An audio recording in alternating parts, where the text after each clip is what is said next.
Entoni Borjes o'zbek kitobxoni uchun yangi nom. 1985 romani adibning o'zbek tiliga o'girilgan ilk katta asaridir. Mazkur kitob va muallifning boshqa asarlaridan bilish mumkinki, anti-utopiya Borjesning sevimli janri.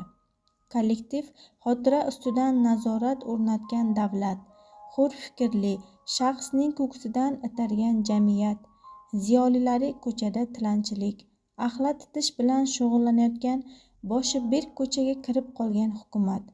Bir qarashda kitobxonning yuragi orqaga tortib ketadi. Ammo roman keng mushohadaga chorlashi bilan ahamiyatlidir.